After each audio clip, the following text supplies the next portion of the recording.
Hello, welcome to my channel. ఈరోజు మన వీడియోలో బియ్యంతో ఎంతో కమ్మగా రుచిగా ప్రిపేర్ చేసుకోగలిగే కలతప్పం చేసుకోబోతున్నాం. ఈ స్వీటు చాలా డిఫరెంట్గా ఉంటుంది, కానీ లోపలంతా కూడా తేనె తొట్టెలాగా చూడటానికి చాలా బాగుంటుంది. ఎప్పుడు చేయకపోతే ఒకసారి చేసి పెట్టండి, పిల్లలైతే చాలా ఇష్టపడి తింటారు. ఇలా తీసుకొని తింటుంటే డిఫరెంట్ అయిన టేస్ట్తో చాలా బాగుంటుంది. సో ఒకసారి ట్రై చేయండి. ఛానల్ని కొత్తగా చూసేవాళ్ళు సబ్స్క్రైబ్ చేసుకోండి.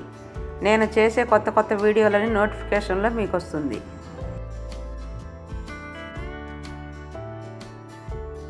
ఈ గ్లాస్లో హాఫ్ గ్లాస్ రైస్ వేసుకున్నాను. 5 గంటల సేపు నానబెట్టుకున్నాను. ఎంతసేపు నానితే అంత మంచిది. 5 గంటల సేపు ఉండింది. ఇప్పుడు దీన్ని మిక్సీ వేసుకోవాలి. దీంట్లోకి ఒక పిరికెడు అన్నం వేసుకోవాలి, ఇలాచీ 2, హాఫ్ స్పూన్ జీలకర్ర, ఇంత కొబ్బరి వేసుకొని మిక్సీ వేసుకోవాలి. చూడండి, ఇది మెత్తగా మిక్సీ పట్టుకున్నాము. ఇది ఒక బౌల్లోకి తీసుకున్నాము. ఇప్పుడు కొంచెం నీళ్లు వేసుకోవాలి. 1 గ్లాస్ రైస్ తీసుకుంటే హాఫ్ గ్లాస్ బెల్లం వేసుకోవాలి. నేను హాఫ్ కప్పు వేసుకుంటున్నాను. చూడండి, బెల్లం అంతా కరిగింది. నేను ఇంకా పిండిలో వేసుకుంటున్నాను. వేడి మీదే పిండిలో వేసుకోవాలి. పిండిలో వేసుకుంటూ ఇలా కలుపుకోవాలి, లేకపోతే పిండి గడ్డ కడుతుంది. ఇది ఇసుక లాంటిది ఏం లేదు కాబట్టి వేసుకుంటున్నాను. మీరు ఏమన్నా ఇసుక లాంటిది ఉంటే వడగట్టుకోండి. ఇంత నీళ్ళుగా ఉండాలి. దోసపిండి కంటే ఇక కొంచెం నీళ్ళగానే ఉండాలి. హాఫ్ స్పూన్ బేకింగ్ సోడా వేసుకోవాలి. బాగా కలుపుకోవాలి. ఒక మందపాటి పాన్లో చేసుకోవాలి. స్టిక్ ప్యాన్ ఉంటే నాన్ స్టిక్ ప్యాన్లో అయినా చేసుకోండి, లేదంటే కుక్కర్లో ముందుగా కొంచెం ఆయిల్ వేసుకోవాలి.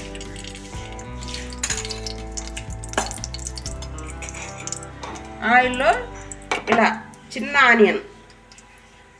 ఆనియన్ ఒక 2 కోసుకున్నాను. పచ్చి కొబ్బరి 2 వేసుకోవాలి. మీకు ఆనియన్ ఇష్టం లేకపోతే పచ్చి కొబ్బరి ఒక్కటే వేసుకోండి. చూడండి, ఆనియన్ కొబ్బరి అంతా మంచి కలర్గా వేగింది. ఇలా మంచి గోల్డెన్ కలర్గా వేయించుకోవాలి. ఇప్పుడు ఈ పిండిని ఇందులో వేసేసుకోవాలి. వేసినాక ఒక 2 నిమిషాలు హై ఫ్లేమ్లోనే పెట్టాలి. చూడండి ఎంత కలర్ఫుల్గా ఉందో. ఇలా ఒక 2 నిమిషాలు ఉడకనివ్వాలి.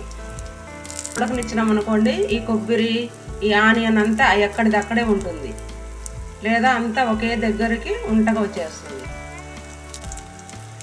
ఇప్పుడు 2 నిమిషాలు అయ్యిందనుకోండి. 2 నిమిషాలు అవ్వగానే గ్యాస్ లో ఫ్లేమ్లో పెట్టేసి కుక్కర్ మూత పెట్టేసి లో ఫ్లేమ్లో ఒక 10 నుంచి 15 నిమిషాల దాకా ఉడకబెట్టుకోవాలి.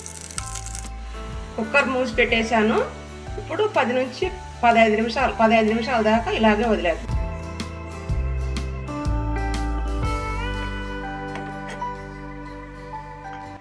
చూడండి ఎంత బాగా ఉడికిందో. ఇప్పుడు చల్లారేంత వరకు మూత పెట్టి పెట్టేయాలి కొంచెం సేపు. చల్లారినాక ఇదంతా ఇట్లా లూజ్ అయిపోతుంది. వేడి మీద అయితే అవ్వదు. చూడండి, ఇలా ఈజీగా తీసుకోవచ్చు.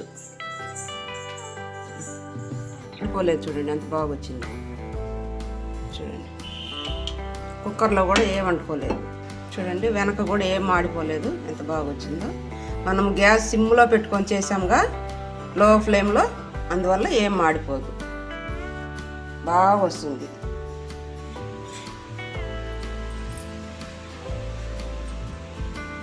చాలా టేస్ట్గా ఉంటుంది ఇది.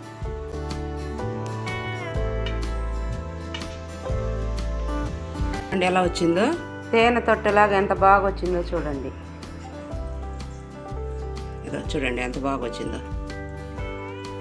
ఇంత బాగుంటుంది ఇది తినేదానికి కూడా చాలా టేస్ట్గా ఉంటుంది. ఇది కేరళ ఐటమ్, కేరళలో చేస్తారు.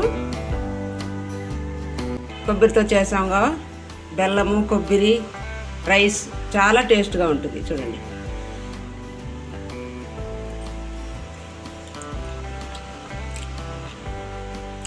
చిన్నపిల్లలైతే మరీ అడిగి తింటారు. ఒకటి తిని వదలరు, ఇంకా కావాలి కావాలని అడిగి తింటారు. దీంట్లో స్వీట్ కూడా చెరిపోయింది. మీరు ఇంకొంచెం స్వీట్ ఎక్కువ కావాలంటే ఇంకొంచెం బెల్లం ఎక్కువ వేసుకోవచ్చు.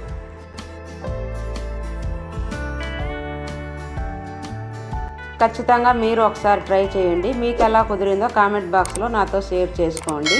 మీ ఫ్రెండ్స్కి, రిలేటివ్స్కి షేర్ చేయండి. పక్కనే ఉన్న బెల్ ఐకాన్ని క్లిక్ చేస్తే నేను చేసే కొత్త వీడియోలన్నీ నోటిఫికేషన్లో మీకు వస్తుంది.